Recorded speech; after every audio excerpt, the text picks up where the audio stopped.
Hi guys, ഇന്ന് നിങ്ങൾക്ക് ഞാനൊരു മധുരമുള്ള വട്ടയപ്പായിട്ടാണ് ഗായ്സ് വന്നേക്കുന്നത്. എന്തായാലും നമുക്ക് മാവ് റെഡിയാണ് ഉണ്ടാക്കാനുള്ളത്. വേണ്ട ഈ ഇരിക്കുന്നതാണ് നമ്മുടെ വട്ടയപ്പം ഉണ്ടാക്കാനായിട്ട് പുളിപ്പിച്ച് വെച്ചിരിക്കുന്ന മാവ്. ഫസ്റ്റ് ഞാനൊരു പ്ലേറ്റ് എടുത്ത്, ഒരു മീഡിയം ലെവലുള്ള പ്ലേറ്റ് എടുത്തിട്ട് അതിലേക്ക് ഓയിൽ തേച്ചിട്ടോ, കണ്ടില്ലേ, ഓയിൽ തേച്ചിട്ട് നമുക്ക് ആ പാത്രത്തിലേക്ക് മാവ് ഒഴിച്ച് കൊടുക്കണം.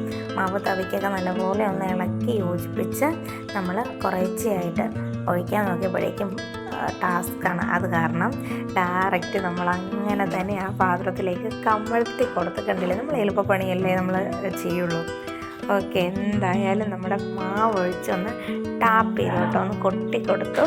എന്നിട്ട് നമുക്ക് ഇഡ്ഡലി പാത്രത്തിലേക്ക് നമ്മൾ ഇഡ്ഡലി പാത്രം വെള്ളം എടുത്ത് ചൂടാക്കിയിട്ട് പാത്രത്തിലേക്ക് നമ്മൾ മെല്ലെ അങ്ങ് വെച്ച് കൊടുത്തു. പിന്നെ നമ്മൾ കുറച്ച് നേരം വേവിക്കും, ഒരു 20 മിനിറ്റോളം ഞാൻ ലോ ഫ്ലെയിമിലിട്ട് നല്ലപോലെ ഒന്ന് വേവിച്ചു കേട്ടോ.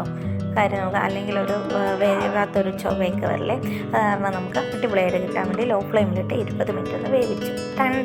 നമ്മുടെ ഇത് റെഡി ആയിട്ടുണ്ട് കേട്ടോ.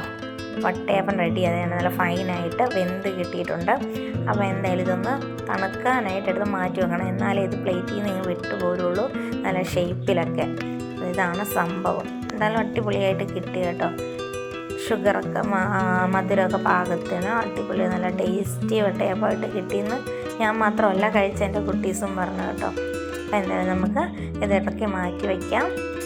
കൂടാതെ തന്നെ നമുക്ക് മറ്റൊരു പാത്രത്തിലേക്ക് സെർവ് ചെയ്യാം. ഇത്രയേ ഉള്ളൂ എൻ്റെ വട്ടയപ്പത്തിൻ്റെ കുട്ടി വീഡിയോയാണ്. എന്തായാലും നമ്മുടെ വട്ടയപ്പം എല്ലാവർക്കും ഇഷ്ടപ്പെട്ടെന്ന് കരുതുന്നു. നമ്മുടെ വീഡിയോ എല്ലാവരും കണ്ട് ഇഷ്ടപ്പെട്ട ലൈക്ക് ചെയ്യുക, കമൻറ്റ് ചെയ്യുക, ഷെയർ ചെയ്യുക. ബെൽ ബട്ടണൊക്കെ വെറുതെ ഇരിക്കാതെ അടിച്ച് പൊട്ടിച്ചേക്കണം കേട്ടോ ഗൈസ്. അപ്പോൾ എന്തായാലും എൻ്റെ വട്ടയപ്പം ഇത്രയൊക്കെ ഉള്ളൂ. നല്ല സോഫ്റ്റ് ആൻഡ് സ്മൂത്തി ആയിട്ടുള്ള അടിപൊളി വട്ടയപ്പം എനിക്ക് കിട്ടിയ. അപ്പോൾ ഓക്കെ, ടാറ്റാ.